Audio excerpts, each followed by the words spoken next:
Welcome to In the Word, a study of the International Bible School lesson. Join us as we learn from area professors and teachers as they bring you their thoughts and knowledge of the study of the Sunday School lesson for today. Now, here is today's program. Thanks so much for joining us as we continue our study in the Word. We've been in a wonderful series of lessons on the topic of faith. We started off where we should have with the faithfulness of God, and now we've moved into some lessons about our faithful response to God and God's faithfulness. We have one more lesson in a series of Old Testament lessons before we move into another series from the New Testament. And so one more time in the Old Testament, 1 Kings this time. Yes. Been jumping around. Remind us about, when I think of 1 Kings, I think of a little chart on a Sunday school wall when I was a kid that had it in the history section of the library. That's not actually the way the Israelite people thought about it. Not the way the Israelites. We divide up the idea of the law, the history, the prophets and so forth. But the Israelites, the Hebrew people, saw the law as the first section, the Torah. But then the second section was called the Nevi'im, the prophets, which included the history as well as what we think of as prophets. Their idea was that those historical books show the record of God at work, which is really the message of God lived out in history. Yeah. So it's the former prophets, and then what we think of as prophets are the latter prophets. Yeah. So Joshua, Judges, Samuel, Kings, all those books, they put in the section of prophets, convinced that God revealed God's will in human history, in the actions of human history, as well as through the prophetic pronouncements. Yeah. And then the third section is the writings, the Ketuvim, which we think of as the poetry, the proverbs, and so forth. But they also put some incidental books in there that they used at special holidays that we would put in the history section. Like or prophets. Daniel was in that last section. We think of it as a prophetic book. Ruth, Esther, we think of as history books. So they did have a little different setup. But the important point for our lesson today is the one you made, that although we think of this as a history book, the Israelite people saw it as a prophetic book. Former prophet. Teaching us something about God's will. So we'll be looking for that. Yeah. Not just what happened in Israelite history, but what can we learn about God's will from this. The title of our lesson, Act of Faith, I got to thinking is almost an oxymoron, which means... No, I don't mean oxymoron. It's a redundancy. It's a redundancy. That's the word I'm looking for. Yeah, it's a redundancy. Biblical faith is by definition active. And we see that in the Old Testament, but we see it just as clearly, perhaps even more clearly, in the New Testament, where James makes the point, you believe something intellectually, I'm sorry, but that's not enough. Yeah. That, without an active outcome, is just dead. Yeah. I've always been interested that the gospel, which talks the most about faith, which is the Gospel of John, never uses the noun faith. It's always the verb believe. Believe, yeah. Every time. It talks about faith all the time, but it's always as a verb. So that you may believe. Yeah. It doesn't say so that you may have faith. Yeah. It never says that. It's so that you may believe. And that's really what you see in the Old Testament, and what we're looking at here with this active faith. It's if you believe in God, it's going to show up in how you live and what you do. And that's really what's demonstrated in the story today. Yeah. Another example that's interesting to me involves a little Greek grammar. Our definition for a noun, is a person, place, or thing. But in the Greek language, they have a whole class of action nouns. Action nouns. They're not persons, places, or things. They're actions, but they're nouns. And faith is one of those action nouns. They couldn't conceive of faith as a thing or a concept. It is by definition an action. So yeah, active faith. Redundancy, that's the word I was looking for. Thank you for that. Okay, well, let's set the context for our text from 1 Kings 17. We've got a king on the throne who's one of the worst ever. Ahab, and we think automatically Ahab and Jezebel were the worst couple, the worst king and queen in Israel's history, and that was saying a lot. Yeah. They had a whole streak of bad monarchs but they were in the the worst. northern kingdom. It says they're the worst. And he ruled for 22 evil years, and she lived on past him and continued to have a terrible influence of evil. Well, what made them so bad was their commitment to Baalism, to paganism. The religion of the Canaanite people. He imported that worship into the northern kingdom, the kingdom of Israel, and then imported a wife to support it or endorse it, whatever, and that became indicative of the northern kingdom, the worship of Baal, a fertility god, god of the weather for crops and so forth. But Canaanites worship many gods and goddesses. Baal or Baal was the kind of the chief god, and like you say, the sky god, the storm god, the one that they relied on for rain in this agricultural area. And yes, he brought the worship of Baal right into the capital of the northern kingdom and set up an altar to Baal there in Samaria. Set up a pole, which was a symbol of Asherah, the fertility goddess, and even seems to have participated in or encouraged child sacrifice, which was another part of the worship of Baal.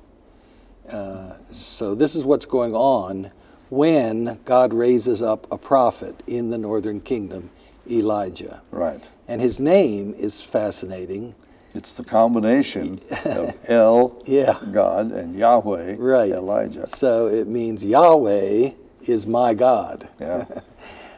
My God is Yahweh. Yeah. So that his name itself becomes a testimony in the face of the Baalism and he is so outstanding in his lifetime as a prophet, even though he had times of depression and discouragement, but so significant that he becomes the prototype prophet.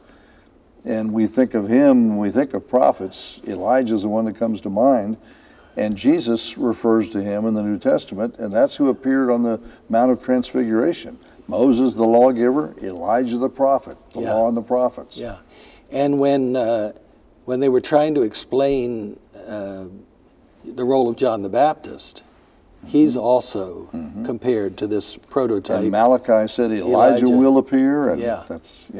So among all the other great prophets that we might think of, Isaiah, Jeremiah, Ezekiel, whatever, Elijah is the one who stands out as the great prophet of God. Yeah. Well, the immediate context is found in the first 7 verses of chapter 17, and in this, Elijah goes to the capital city and announces that God is going to bring a drought upon the land. He confronted Ahab directly and condemned him in the Word of God for what he had done, and said there'd be a drought until the word from God came to turn it off. Right. And this not only shows the power of God, it shows the power of God in contrast to what they believed in, the power of Baal. Because as we said, Baal was the sky god, the source of rain, and this shows that Yahweh is mightier than Baal. That, of course, brought the ire of Ahab and Jezebel upon Elijah, and so Elijah is instructed to get out of Dodge, to get out of town. There's a contract on him. And so first he goes far to the east, across the Jordan River, and lives out in the wilderness there. reminiscent. Along a little creek, a wadi. Yeah, what's a wadi? Well, it's a creek when it's rainy, and it's a dry bed when it's not. Okay, it's a river of rock when it isn't raining, and then it could be a torrent when it is raining. So he's there, and God makes provision for him in the midst of the drought. Fascinating. Some ravens. The ravens would feed him. Would bring food. With bread and meat. Sounds like manna and quail, It does. but it's coming from ravens. So God's still providing for his people in the wilderness, as it were. Then the wadi dried even up. the wadi dried up. Yeah. So there's no source of sustenance anymore there. And he's instructed to go to a very, very different place, and that's where our text takes up today. Yeah. Good. All right, so our text is 1 Kings chapter 17, beginning in verse 8. Then the word of the Lord came to him, "Go at once to Zarephath in the region of Sidon and stay there. I've directed a widow there to supply you with food." So he went to Zarephath.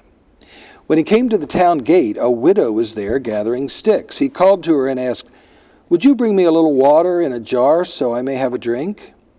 As she was going to get it, he called, "And bring me, please, a piece of bread." "As surely as the Lord your God lives," she replied, "I don't have any bread, only a handful of flour in a jar and a little olive oil in a jug.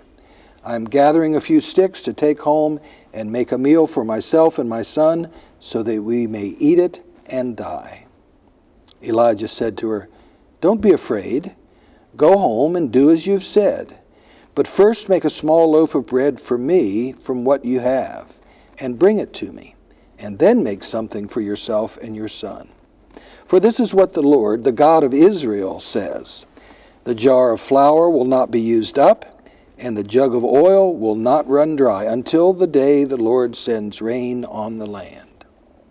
She went away and did as Elijah had told her. So there was food every day for Elijah and for the woman and her family.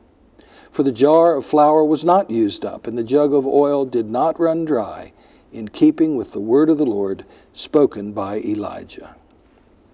The word of the Lord. Yeah, the word of the Lord is the phrase that begins and ends this section in verse 8 and again in verse 16.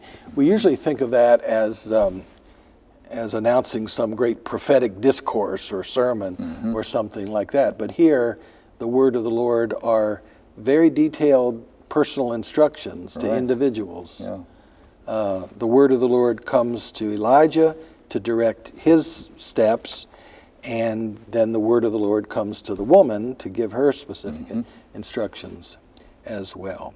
So, word of the Lord doesn't mean the Bible here, it means the will of God. Yeah. Yeah. And it's fascinating that Elijah is sent right into the lair of the demons.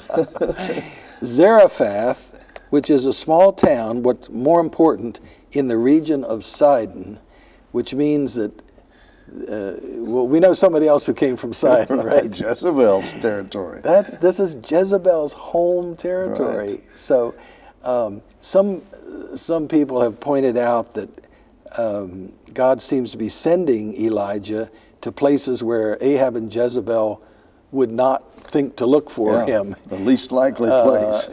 Outside of their territory of control, outside of their authority, but also least likely. So one of those unlikely places was way out in the wilderness of Transjordan. Yeah. The other is practically Jezebel's hometown. Yeah.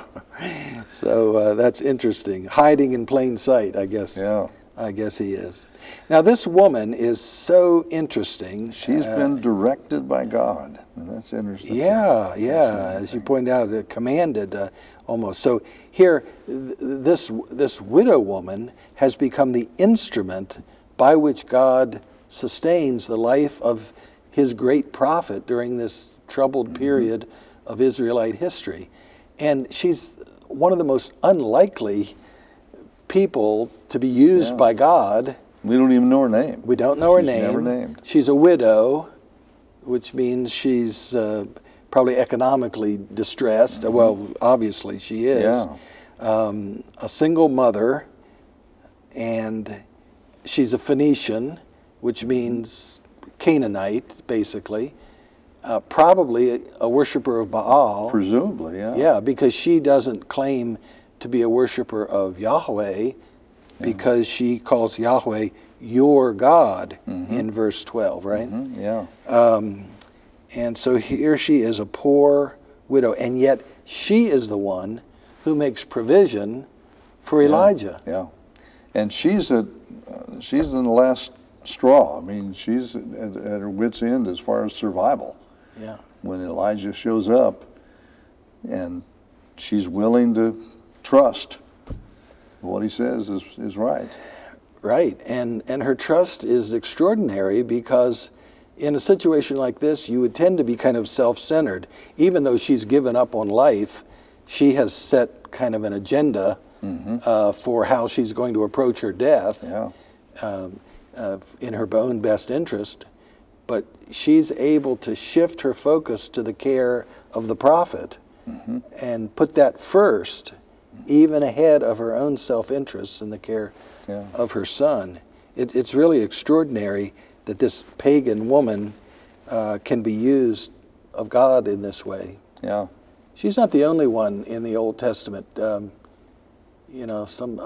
think of the story of the slave girl who brings Naaman to Elisha or something, or Jael, the Kenite woman. I mean, these are just very unlikely people to be used by God to accomplish such extraordinary things. But the fact is, they are available for that. Well, he meets her at the town gate. The town gate's an important place, isn't it? Yes, like courthouse almost. Yeah, courthouse. She's there gathering sticks. Ready, and we learn later that's to make one last fire, to bake her final meal. Bake one last loaf, one last little loaf of bread. Yeah. So when he asks her for water, she goes immediately to get it. When he asks for bread, she has to hesitate. That's a different issue. That's a different issue. We've seen before the hospitality motive of people taking care of those who are dependent upon you, the foreigner, the stranger.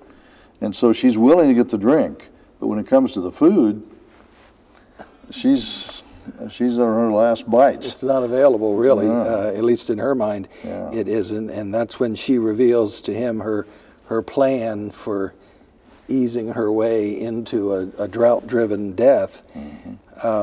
It's kind of sad that she's just preparing herself to die. Elijah responds to her plan, now that he knows it, with words that are frequently spoken to the people whose lives God wants to bless. Don't be afraid. Yeah, fear not. Yeah, fear not. We see those words all the way through the Old Testament and into the New Testament. It's a frequent message of God's messengers, the angels. Right. Yeah. In the Old and New Testament. Almost every time an angel, Yeah. first thing they say, don't be afraid. Even Mary, the mother of Jesus, here's those words, don't be afraid. But sometimes God's human emissaries are also eager to pass on that message. God is in control, don't be afraid. And so he instructs her to go and follow his instructions. And as an act of faith and trust, she does. She goes home to make provision first for the prophet. Yeah. Which is a real act of trust, to set aside your agenda for the care of somebody else. It's not just self-preservation, and she's concerned for her son, and yet she'll put Elijah before either of them, herself or her son. Yeah. So that's an act of faith in general, to be able to do for others first rather than for yourself, I think. But it's not just the beggar who's looking for food. He's saying that God says, that my God says, if you do this, he'll take care of you. Yeah. Both he and she understand an important fact, maybe a double fact. One is that the God of Israel, Yahweh, is in control of this situation. And secondly, they both understand that she is not a worshiper of Yahweh. Yeah. You know, she's being used by him, by God, to rescue the prophet. But she makes it clear that Yahweh is your God, and he makes it clear that Yahweh is the God of Israel, not the God of Sidon or the Phoenicians. He does hold out the hope that God will eventually break this drought and send rain on the land. Verse 14 makes it clear that God will care for her in extraordinary ways until such a time as the drought breaks. Till the Lord sends rain. Yeah. Verse 15 is really very simple, but it may be the linchpin of this whole passage. She went away and did as Elijah told her. It's simple, active faith. That's the act of faith, isn't it? That's why that's why this passage is our lesson text for today, on a lesson on active faith. She did just as Elijah had told her. And this isn't the first time. I mean, she's been an instrument of God in caring for Elijah, in responding to Elijah, even before this. But now she continues that. And where Elijah was first told, my God, I've directed a widow there to supply you with food, we don't know how she was directed, how she was commanded by God, but she was apparently a seeker, willing to be open to God's direction. And the simple act, going away, preparing the food, was not a great momentous thing, but it was a simple thing. And that's often the way our faith shows up, in the simple acts that are routine but significant. That's a good point. And even before that, out gathering sticks at the gate of the town, I got to thinking about that. That's not really the best place. Where would the sticks to be? gather sticks. Yeah, you know what I mean? Thought so too. Yeah. In other words, but she is there. Why? To be available when this foreign prophet shows up. It's almost like she was looking for him. It's almost like she was there, making herself available, being in the place where she knows that he's likely to find her. So here she is, making herself available to God, as it were, to accomplish God's instructions and God's will.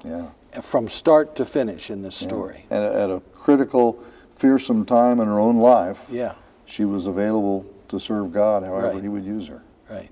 Now, this woman who God has been using to make provision for this needy prophet eventually becomes the one that the prophet provides for, that God provides for. Elijah stays on there, and her son becomes ill, and she cries out, what have you done to me? You've taken away my son. So Elijah takes the son, lays him out on the bed, does mouth-to-mouth resuscitation almost 3 times, and cries out to God for the child.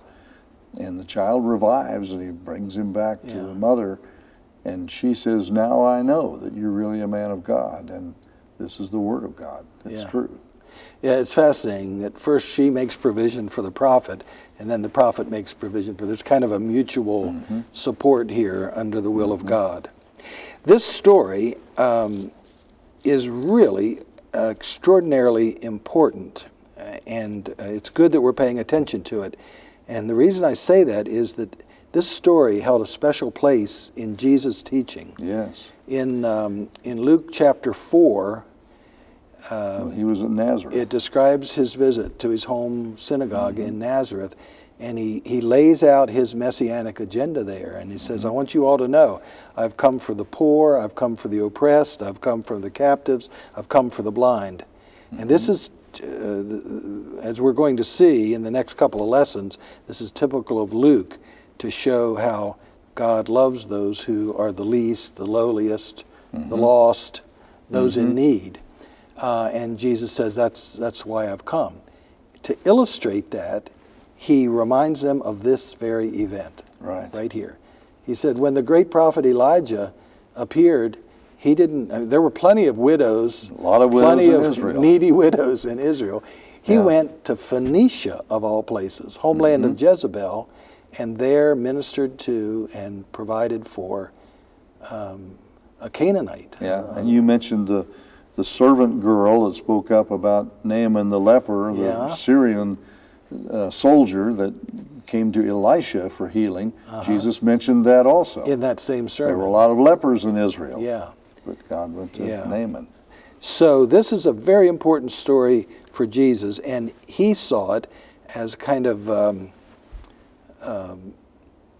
the best narrative explanation of the kind of ministry that he wanted to have and would have among the lost, the least, the lowliest.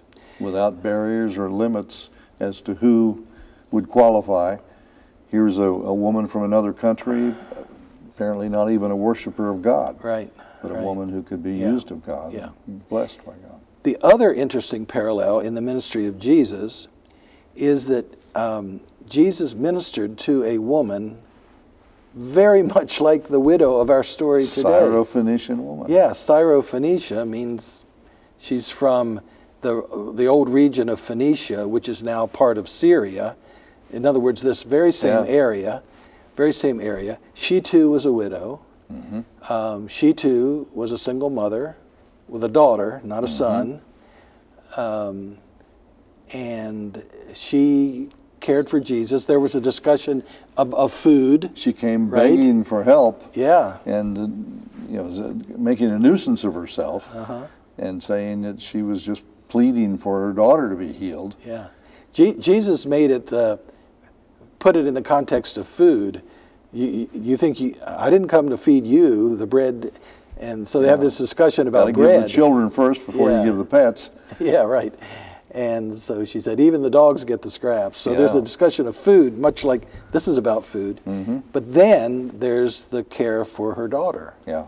The healing, just like Elijah healed the son of this widow of Zarephath. So both in his teaching in that great sermon in Nazareth and in his actions by going to a woman almost identical to this woman, Jesus shows that this story reveals to us a lot about what God is like and what God likes among us. He blessed that woman, that Syrophoenician woman, because she had faith. That's right. Great is your faith. Yeah.